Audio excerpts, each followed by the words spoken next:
Sa paglipas ng mga buwan at taon, naging maayos naman ang trabaho ng kanilang buhay. Noong una, nasusubaybayan pa niya ang mga anak niya. Pero sa katagalan, unti-unti na rin siyang nakampante hanggang sa hindi niya na yun gaanong napapansin.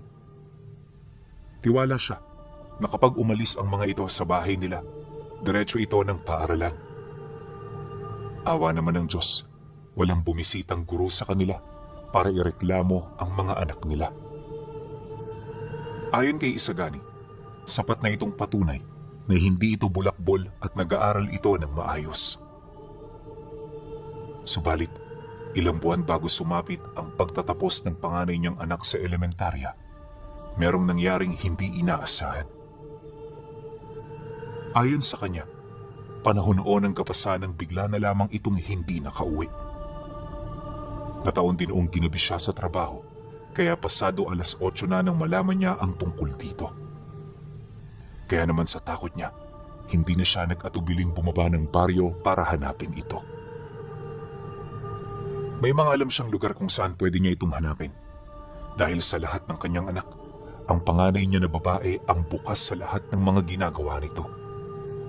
Yun din ang pinakamalapit sa kanya. Kaya nang malaman niya ang balitang yon, abot langit ang naging pag-aalala niya. Habang binabagtas niya ang daan, walang tigil siya sa pagdarasal na sana'y nasa mabuti itong kalagayan. Ang kaso lang, sa loob ng ilang oras niyang paghahanap, hindi niya pa ito nakita.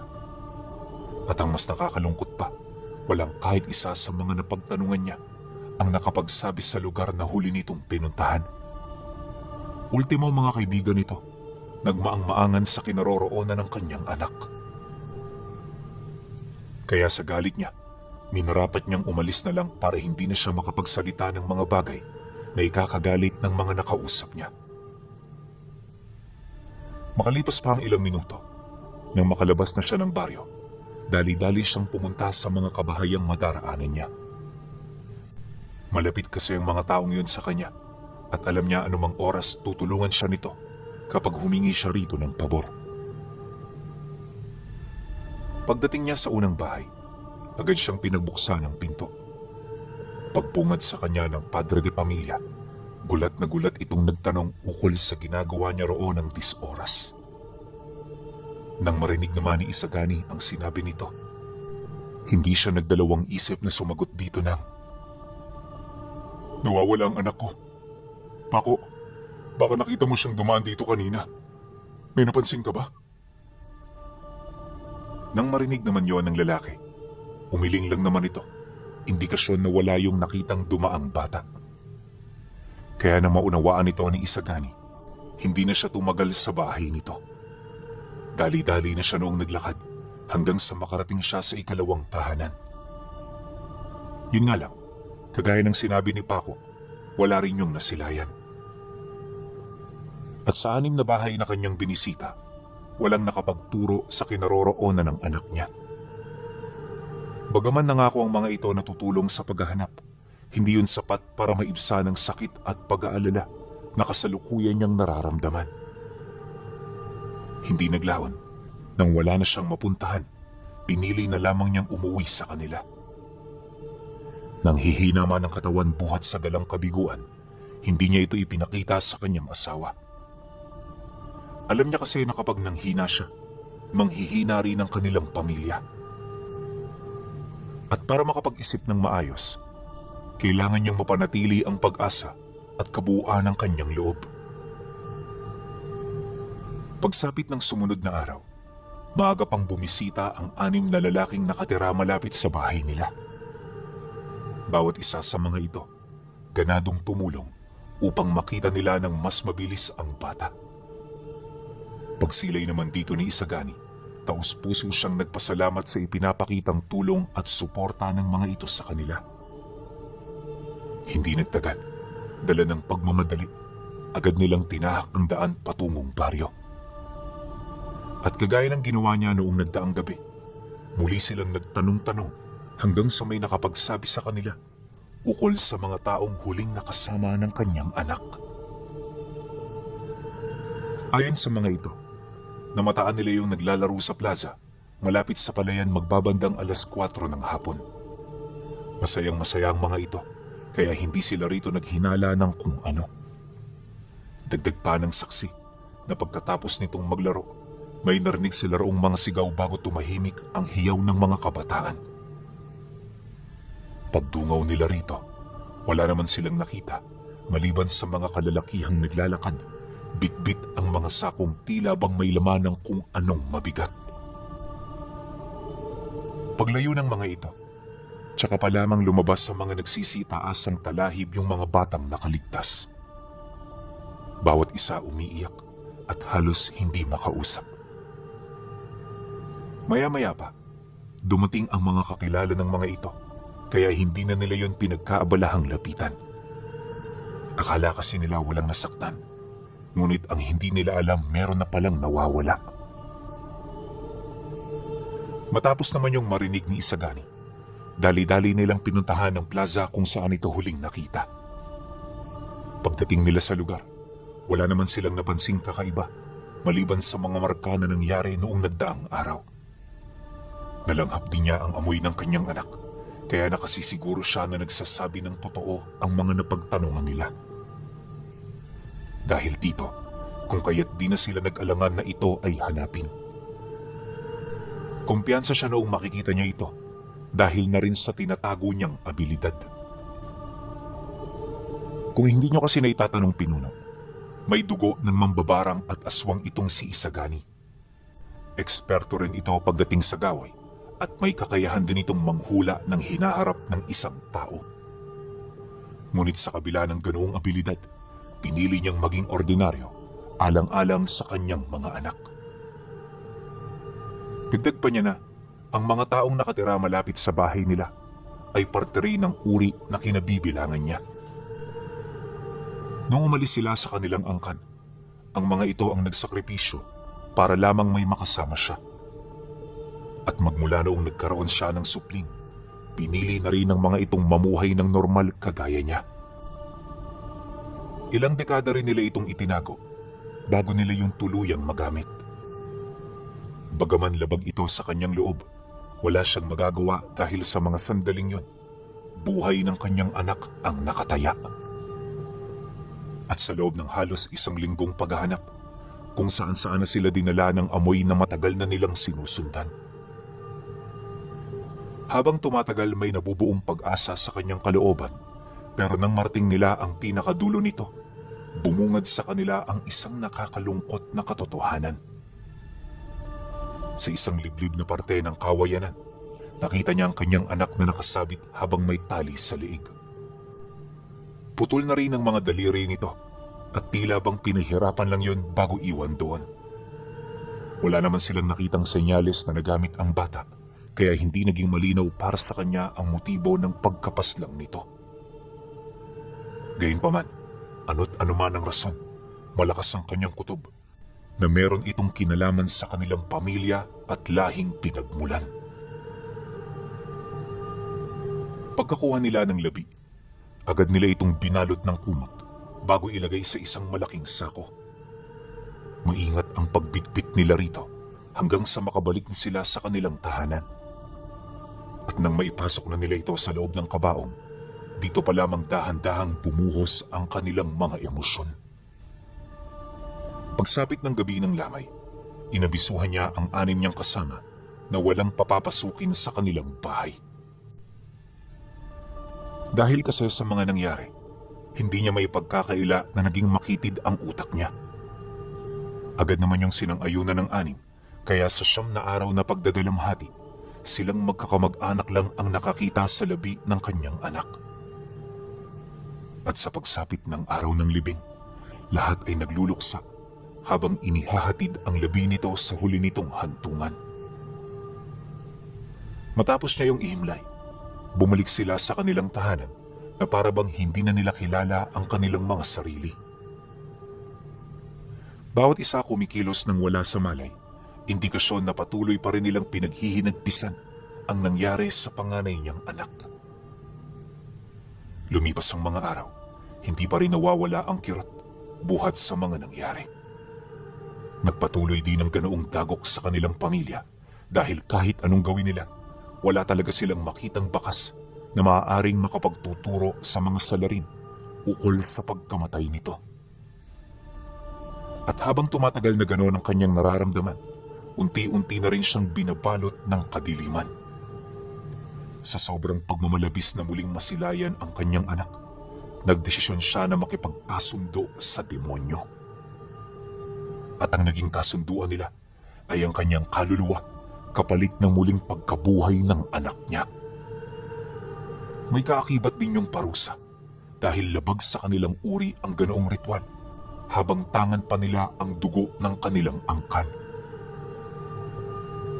Subalit sa kabila nito, pawang hindi yun alintana ni Isagani. Sa punto kasing yun, lahat gusto niyang isakripisyo, makita lamang sa ikalawang pagkakataon ang maamong muka ng pinakamamahal niyang anak. Habang lumilipas kasi ang araw na wala ito, para na rin siya noong masisiraan ng ulo. At kahit gustuhin man niyang sumunod, sadyang mas mataas ang kanyang pagmamalabis na mapagbayad ang sinumang may gawa nito. Matapos ang kasunduan, agad namang nawala sa sarili ang kanyang asawa. At mula noon, nagpagala-gala na ito sa kagubatan bilang isang mabangis na nilalang. Yun ang parusa ng demonyo sa kanya, na malugod naman niyang tinanggap. Masakit man na makita ang ganoong tagpo, na natiling mas mataas ang pagmamahal niya sa kanyang anak. Hindi siya nang hinayang sa kanyang asawa, dahil sa isip-isip niya, kaya naman niya itong makalimutan kung gugustuhin niya. Pero yung anak niya, habang buhay niyang magiging pasanin ang pagsisisi, dulot ng pagkawala nito. Bagay na naging daan para mas mapadali sa kanya na tanggapin ang kanilang kasunduan. Pagtama ng liwanag ng buwan sa kalupaan, agad niyang ginawa ang ritual.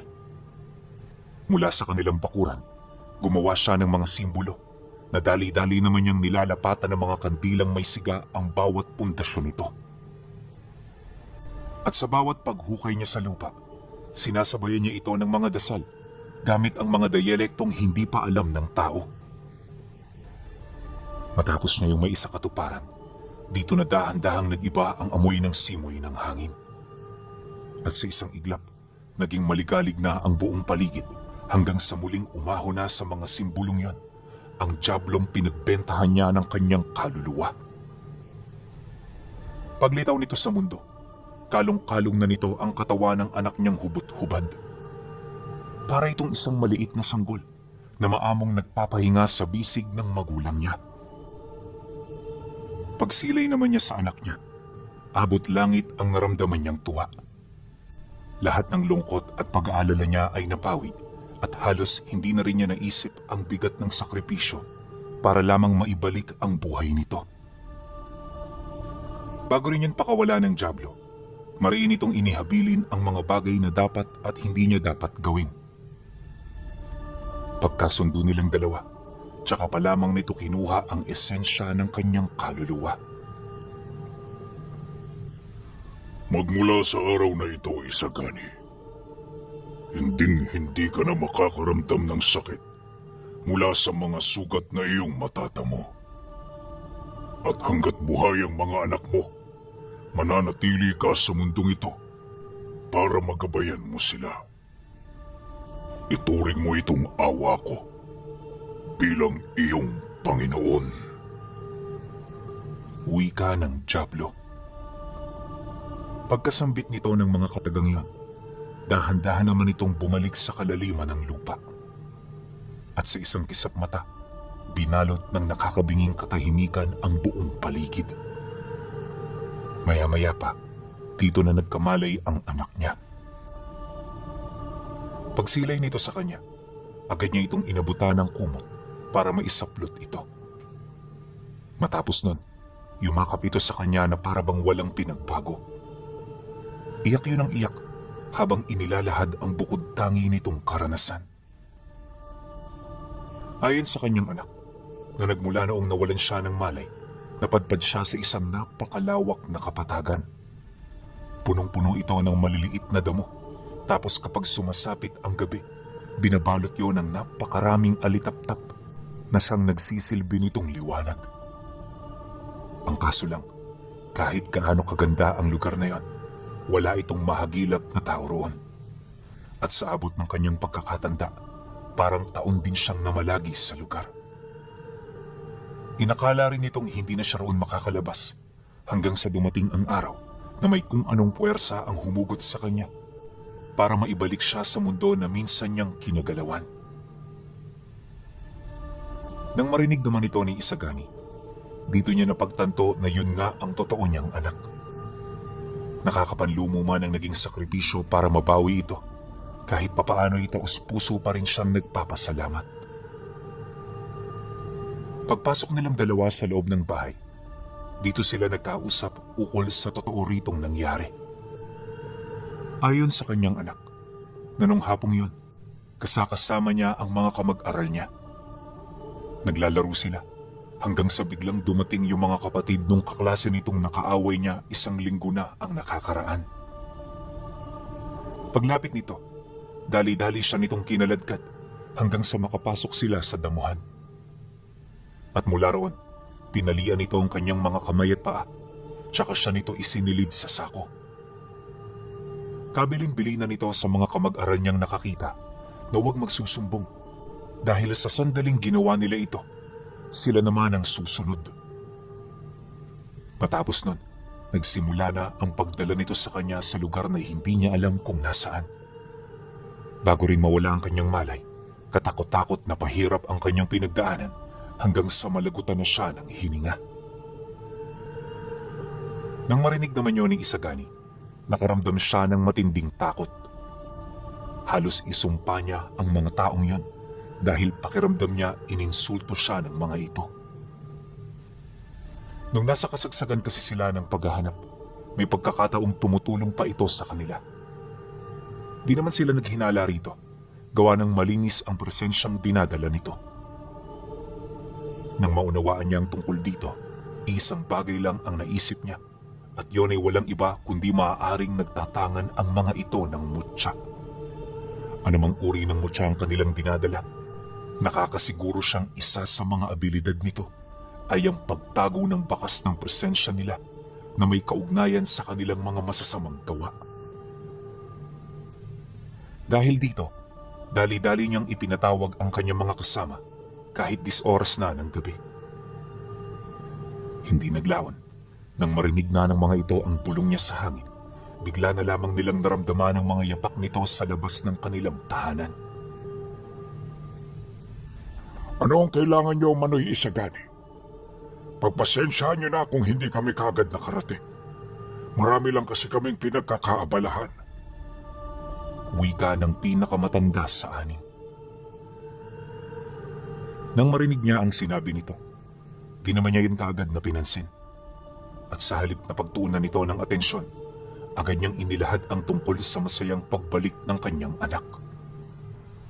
Pagsilay naman dito ng mga kasamahan niya, abot langit ang naramdaman nilang pagkagulat. Bawat isa sa kanila halos hindi makapaniwala sa ginawa niyang pakikipagkasundo sa demonyo. Matapos naman niya yung maipasilay, kinausap niya ang mga ito ukol sa kanyang asawa para naman kahit papaano meron itong ideya. Gumagala sa mga kalapit gubat ang asawa ko ngayon. Kahit importante ang pakay niyo sa lugar, mas mainam na wag na muna kayo ritong pumunta. Hayaan niyo siya roon ng ilang buwan para makabagay siya. At kapag naayos na natin ang sitwasyon, tsaka na natin siya bibisitahin. Hindi tungkol sa kanya kung bakit ko kayo ipinatawag. Bagkus ay tungkol ito sa mga taong pumatay sa anak ko. Puntahan niyo sila sa baryo. Pag-aralan niyo ang kanilang mga kilos. At kapag nagkaroon kayo ng pagkakataon, dukutin ninyo. Hindi mahalaga kung ilan na makuha ninyo sa kanila. Ang importante, matadala niyo rito ang kamag-aral ng anak ko at ang mga kapatid nitong lalaki.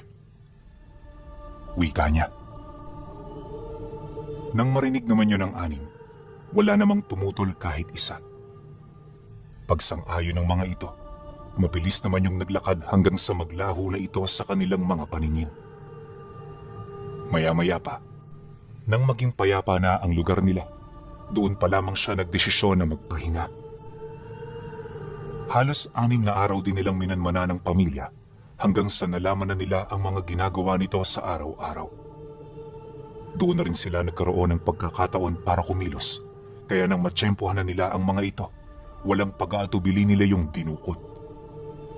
At para walang makapansin sa kanilang ginawa, dinala muna yon ang kanyang mga kasamahan sa isang liblib na lugar. 2 araw din sila roong namalagi bago nila nakumpleto ang utos ni Isagani. At nang malikom na nila ang lahat ng sangkot, muli silang bumalik sa pamamahay nito bitbit ang mga tao niyon. Sa kasagsaga ng pag-usad ng grupo, walang awa nila yung sinaktan at ginutom. Nang marating naman nila ang bahay, malukod nila yung iprenesenta na parabang isang uri ng regalo.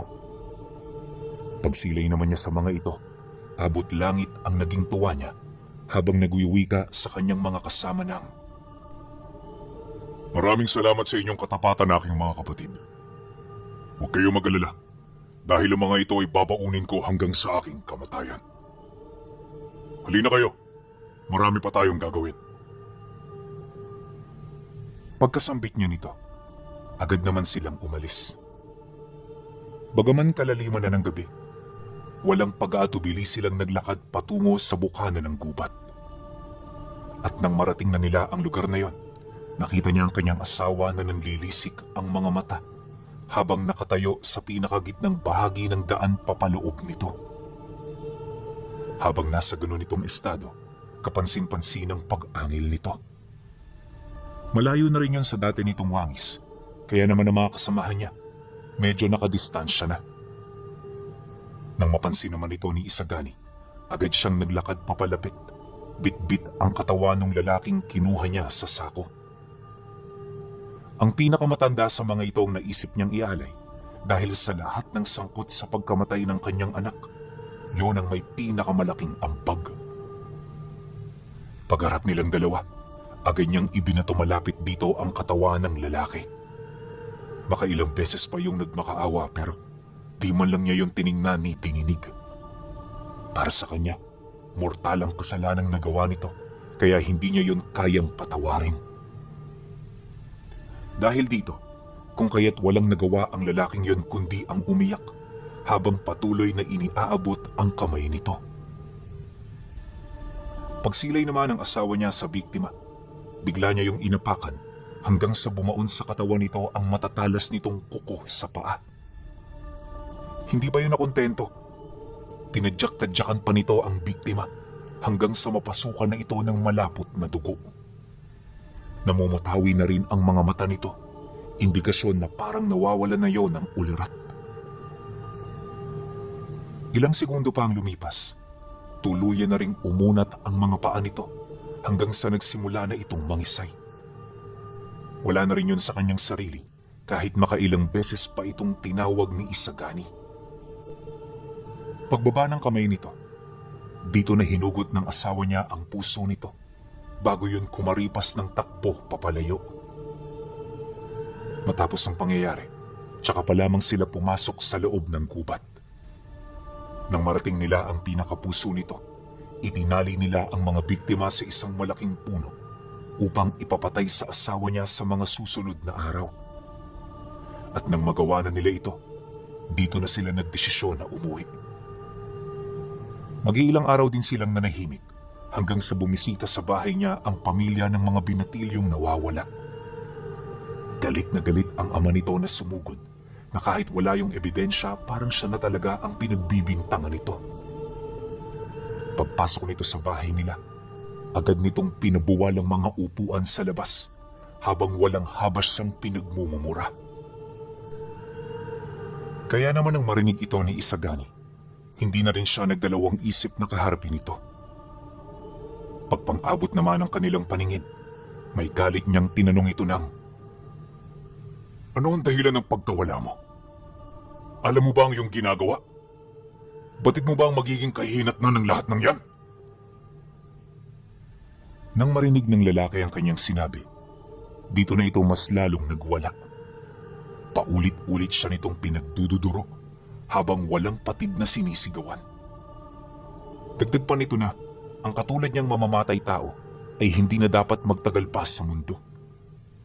Mariin din itong inilahad na gagawin niyang lahat ng kanyang makakaya para lamang mapagbayad siya. Dahil sa sinabi nito, sa halip na magmaang-maangan pa si Isagani, minabuti niyang maging totoo sa harapan ng lalaki. Kaya sa muling pagpang-abot ng kanilang paningin, dito niya na yun seryosong tinanong ng, Ngayon, ano ang pakiramdam ng mawalan? Bakit ka nagagalit at nalulungkot? Ganyan din ang naranasan ko noong nawala sa akin ang anak ko dahil sa kagagawa ng mga anak mo. At ngayon nakaganti na ako sa inyo. Amanos na tayo. Nakadepende na lamang sa iyo kung ano pa ang gusto mong magiging kahihinat na nito. Demonyo ka, Isagani. Wala kang kasing sama. Ibalik mo ang mga anak ko. Dahil kung hindi, magkakaubusan tayo. Itaga mo yan sa bato. Sapagkat hindi ako matatahimik hanggat hindi ko sila na ipaghihiganti sa inyo. Gigil na sagot nito sa kanya. Matapos nun, dumura ito sa bakuran ng bahay niya bago umalis. Nang masipat naman yun ni Isagani, dito na siya nagdesisyong papatayin niya ito. Wala siyang pakialam sa kung ano man ang magiging kahantungan ng kanyang gagawin dahil sa nakagawa na ito ng mortal na kasalanan. Hindi nagtagal, nang mawala na yun sa kanyang paningin, agad niyang tinawag ang 6 niyang kasamahan. Pinag-usapan nila ang plano kung papaano mabibitag ang ama ng pinatay nila na hindi natutunugan ng iba. Nang marinig naman ng mga ito ang kanyang binabalak, may iilan sa mga ito ang hindi maiwasang umalma. Ano, Isagani? Mataas ang impluwensya ng taong pinagbabalakan ninyo. Kung hindi natin sila gagalawin, posibleng matakasan pa natin ang problemang ito. Pero kapag ginalaw mo sila, malalaman nila na tayo nga ang may sala sa pagkamatay ng mga anak nila. Hindi ho natin alam kung noong pamilyang pwedeng tumulong sa mga mauulila. At wala ho tayong ideya sa mga nilalang na pwede nating makaharap. Wika ng isa sa mga ito. Nang marinig naman yun ni Isagani, matapang siyang sumagot dito ng, Subukan lang nila para magkaalaman. Alam ko, mapanganib ang ganitong kilos. Pero lahat may pagkakataon para sa mga bagay. At ang pagkakataong ito, hindi po pwedeng mapalagpas. Ininsulto nila ang ating lahi, kaya magbabayad sila ng malaki. Pagkasambit niya ng mga katagang yon, dito na nagtapos ang kanilang usapan. Kinagabihan, pagtalikod ng araw sa kalupaan, katakot-takot na paghahanda ang kanyang ginawa. Bago siya lumulo ng bertud, muli siyang nakipag-usap sa diablong kanyang sinasamba na bigyan pa siya lalo ng karagdagang kapangyarihan. Nang marinig nito ang kanyang pagtawag, agad naman yung tumugon at sa isang iglap, naramdaman niya ang hindi masukat na puwersa na biglang bumalot sa kanyang buong katawan. Dahil dito hindi na siya nagdalawang isip na makipag-isa sa bertud niya. At nang may sakatuparan na niya ito, mabilis niyang nilisan ang bahay niya para puntahan ang bahay ng kanilang kalaban. Pagdaan niya sa bahay ng kanyang mga kasama, dali-dali naman yung sumunod habang nagpapalit ng anyo. At sa isang iglap, bumungad sa kanyang likuran ang mga kasamahan niyang nasa kaanyuan na ng mga aswang. Mababangis ang itsura ng mga ito at sa kanilang estado mukhang hindi yun magpapahuli ng buhay. Nang masipat naman niya ang mga ito, napangiti lang naman siya kasabay ng mabilis niyang pagtakbo. Ilang minuto pa ang lumipas, narating na nila ang bahay ng pamilyang pakay nila. Pagsilay naman nila rito, agad nilang napansin ang mga tao nitong nagbabantay sa labas. Armado yon ng mga armas pero hindi man lang sila kinilabutan. Matapos naman niya yung masilayan, kampante siyang naglakad papalapit habang umiihip ng usal sa hangin. At nang magawa na niya ito, malaya niyang nalapitan ang mga taong yon. Bilang nasa ilalim na ito ng kanyang engkantasyon, ito na mismong nagkusang tumulong sa kanya na makapasok sa loob ng bahay. Pagbukas nito ng pinto, dali-dali siyang tumuloy sa loob para puntahan ang pamilyang nagbanta sa kanila.